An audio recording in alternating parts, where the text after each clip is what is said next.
Le plan directeur part des constats. C'est qu'en 1960, nous étions 16 millions d'habitants. En 60 ans après, nous sommes 100 millions. La population a été multipliée par 5. Alors, prenez le même exercice, nous sommes en 2021. 60 ans après, si nous sommes 100 millions, nous aurons une population de 500 millions en 2081. Alors, qu'est-ce que la République doit faire pour faire face à cette explosion démographique? La réponse, c'est qu'il faut une planification.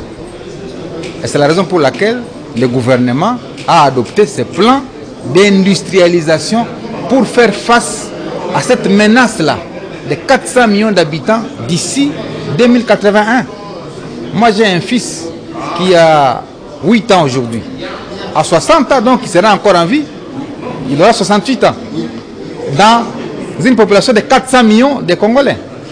Mais s'il n'y a pas une planification, qu'est-ce qu'on fera?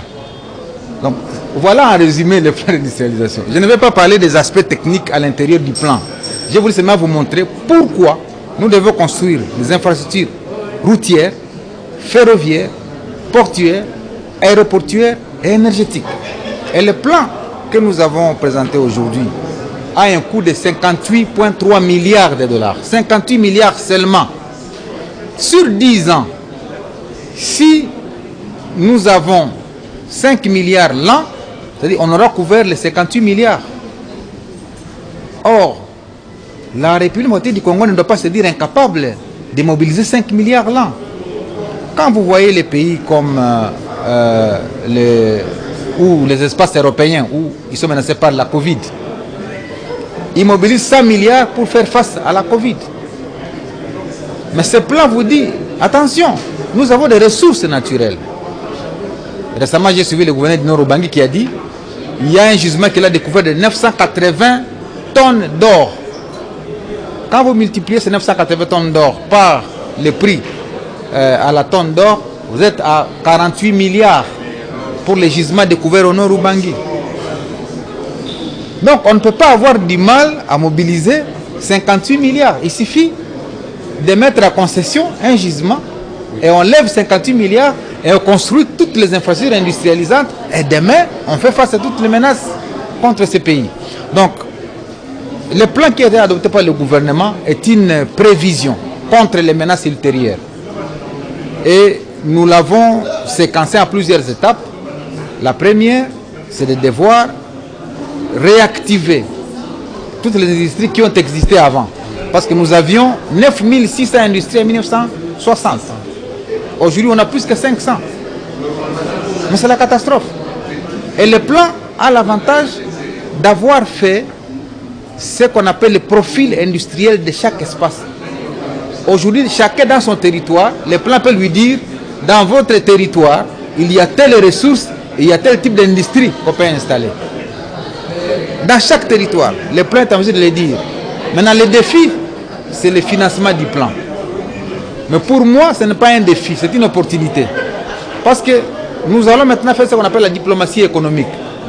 J'étais avec l'ambassadeur du Canada tout à l'heure qui a dit, mais je n'avais jamais pensé à un seul instant que les Congolais pouvaient produire aussi un outil de planification stratégique comme celui-ci. Parce que si vous voulez, je vous amène au Canada, vous vendez ce plan aux investisseurs et chacun choisit la filière qui lui plaît.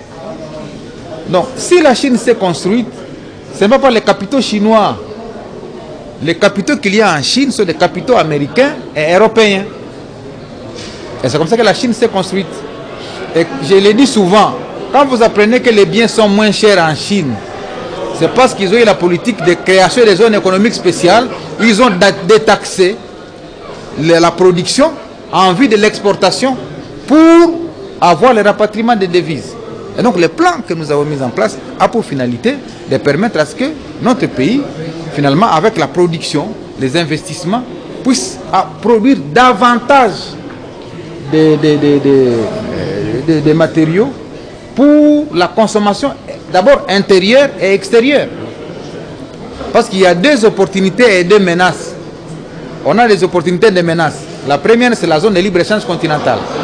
Si on n'a pas une politique industrielle agressive, c'est que nous allons être les déversoirs des produits des pays africains.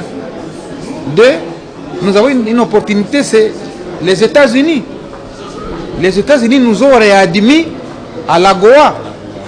L'AGOA, c'est une politique américaine qui permet à ce que les pays de l'Afrique subsaharienne puissent exporter vers les États-Unis sans paiement des douanes. Alors, si nous, on n'a pas de produits à exporter, on ne va pas bénéficier de cet avantage. Troisième opportunité, c'est le marché chinois. Ils ont 400 millions de consommateurs directs. Je donne toujours un exemple. Vous produisez du fromage au Congo. Imaginez-vous que vous avez 400 millions de demandeurs de fromage en Chine. Vous êtes milliardaire. Donc ce plan interpelle les Congolais pour leur dire il y a lieu d'être milliardaire sans prendre les armes. Nous avons présenté la facture des importations. C'est-à-dire, pour chaque catégorie de produits, il y a une facture des importations. Je vous donne un exemple. Pour les produits pharmaceutiques, vous importez pour 470 millions de dollars chaque année. Donc si un opérateur économique a des moyens, il investit dans l'industrie pharmaceutique, il capte 470 millions là. Il n'a pas tué les gens pour le faire. Je vous donne l'industrie textile. Les habits que nous portons, nous les importons de Chine, etc. Mais si vous avez une industrie textile au Congo, nous, on va interdire l'importation des habits parce que nous avons une industrie qui les produit en RD Congo. Et il vous prend près de 300 millions de dollars là. Prenons les produits agroalimentaires. On importe les riz, on importe les chinchards, on importe les ceci. C'est 2 milliards 500 millions chaque année. Donc s'il y a un investisseur qui lui s'investit dans les grandes plantations de production du riz, de cacao, de l'huile de palme, de ceci, il capte ces 2 milliards. Et nous allons réduire la facture d'importation parce que cette richesse-là va circuler à l'intérieur du pays et ça va créer de l'emploi au pays. Mais nous, à force d'importer, nous créons des emplois ailleurs et nous créons des richesses ailleurs. Et le plan est une réponse à ça. Voilà en bref. Merci.